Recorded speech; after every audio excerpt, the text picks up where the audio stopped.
Bonjour et bienvenue dans ce nouveau numéro de Flash Juriste qui sera consacré aux questions juridiques soulevées par l'affaire Fillon. Pour comprendre cette affaire, il faut en rappeler les faits. En janvier 2017, François Fillon est candidat à l'élection présidentielle et est en position de favori.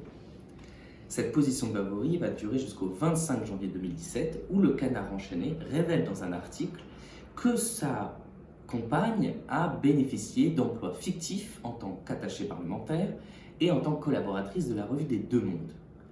Le jour même de ces révélations, le parquet national financier décide d'ouvrir une enquête préliminaire. Dans le cadre de cette enquête, des perquisitions sont effectuées à l'Assemblée nationale et au Sénat. Une enquête judiciaire est ensuite ouverte. Enquête qui va mener à la mise en examen de François Fillon le 14 mars 2017 pour les chefs d'accusation suivants: détournement de fonds publics, complicité et recel d'abus de biens sociaux, non-déclaration d'un prêt de 50 000 € à la Haute Autorité pour la transparence de la vie publique, et des faits de faux et usage de faux et d'escroquerie aggravée. Le 28 mars 2017, c'est au tour de Pénélope Fillon d'être mise en examen pour complicité et recel. Cette mise en examen va aboutir en avril 2019 au renvoi des époux Fillon en correctionnel. Et le 26 février 2020, il y a 2 jours, le procès devant le tribunal correctionnel de Paris s'est ouvert. L'intervention de l'autorité judiciaire dans l'affaire Fillon a été surmédiatisée puisqu'elle a abouti à ruiner la campagne présidentielle d'un candidat parti favori. Donc ce faisant, cette affaire pose 2 grandes questions juridiques. La première question juridique est relative à l'autonomie des assemblées. Et la seconde question juridique est la question de la compétence du parquet national financier dans cette affaire. Sur la question de l'autonomie des assemblées, le concept à retenir est celui de séparation des pouvoirs. Ce concept de séparation des pouvoirs est garanti par l'article 16 de la Déclaration des droits de l'homme et du citoyen. C'est un principe à valeur constitutionnelle. En application de ce principe, la Constitution veille à protéger les parlementaires contre l'autorité judiciaire. Plus précisément, l'article 26 de la Constitution pose le principe d'immunité des parlementaires. Selon ce principe, les parlementaires ne peuvent être mis en cause pour leur vote ou opinion émis dans le cadre de leurs fonctions, petit 1. Petit 2, ils ne peuvent faire l'objet de mesures privatives ou restrictives de liberté sans l'autorisation expresse de l'Assemblée concernée. En outre, le statut des parlementaires est garanti par le règlement des assemblées qui leur permet d'engager des collaborateurs en tant qu'attachés et de gérer ce budget alloué d'une façon autonome. C'est précisément ce qui est reproché aux époux Fillon dans cette affaire, puisqu'il est reproché à Pénélope Fillon d'avoir été rémunéré 500 000 € bruts pour des emplois présumés fictifs d'attachés parlementaires. L'autorité judiciaire s'est donc saisie pour contrôler le respect de la gestion du budget alloué par les époux Fillon.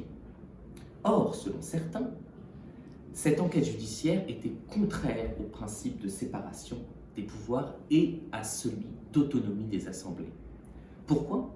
Parce que le contrat liant un collaborateur à un parlementaire n'est pas détachable de l'exercice du mandat. Il est autonome. Donc porter un jugement sur l'activité d'un assistant parlementaire, c'est en réalité porter un jugement sur l'activité du parlementaire lui-même. Donc c'est de faire de l'autorité judiciaire une autorité capable de juger de l'exercice de la fonction parlementaire. Voilà ce que dénonçaient les critiques à l'époque. En réalité, ces critiques sont infondées.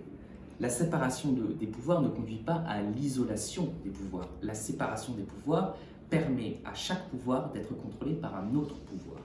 Donc pour conclure, l'autorité judiciaire dans l'affaire Fillon avait parfaitement le pouvoir et même le devoir d'enquêter sur les emplois présumés fictifs de Pénélope Fillon, puisqu'elle disposait à l'époque d'indices graves et concordants. Sur la question de la compétence du parquet national financier, le Code de procédure pénale donne compétence au PNF lorsque l'affaire présente une grande complexité.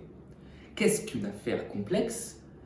C'est une affaire où le nombre d'auteurs, le nombre de victimes ou le nombre de complices est très élevé, ou une affaire où la zone géographique des faits reprochés est très étendue. Or, dans l'affaire Fillon, beaucoup ont critiqué la compétence du parquet national financier en ce que les faits sont en réalité simples. Il ne s'agit que de détournement de fonds au sein d'un couple avec éventuellement un ou deux complices. Mais en réalité, une circulaire de la garde des Sceaux donne compétence au PNF lorsque l'affaire est susceptible d'avoir un retentissement important d'un point de vue national ou international. C'est bien le cas pour l'affaire Fillon, une affaire qui éclaboussait un candidat à l'élection présidentielle. Au-delà de la compétence du parquet national financier, une autre question se pose, relative à la qualification de l'auteur des faits.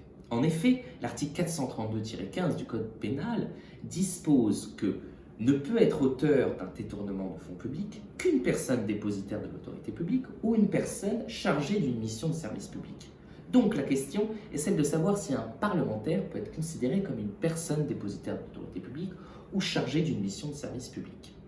Sans aucun doute, oui. Pourquoi ? Parce que la nation est titulaire de l'autorité publique et le parlementaire est représentant de la nation. Donc, par voie de conséquence, le parlementaire est le dépositaire de l'autorité publique détenue par la nation. C'est d'ailleurs en substance qu'a affirmé la Cour de cassation dans une série d'arrêts rendus le 27 juin et 11 juillet 2018, où elle précise que tout parlementaire doit être considéré comme une personne dépositaire de l'autorité publique puisqu'il accomplit des actes ayant pour but de satisfaire l'intérêt général.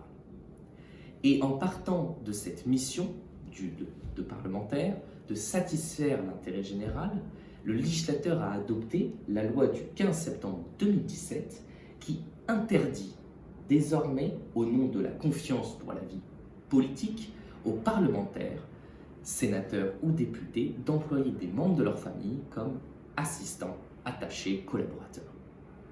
En conclusion, l'affaire Fillon a mis en évidence la capacité de l'autorité judiciaire, même dans une période grave comme une élection présidentielle, de se saisir de faits lorsque ces faits laissent supposer à des agissements délictueux commis par un parlementaire. C'était l'affaire Fillon. Merci.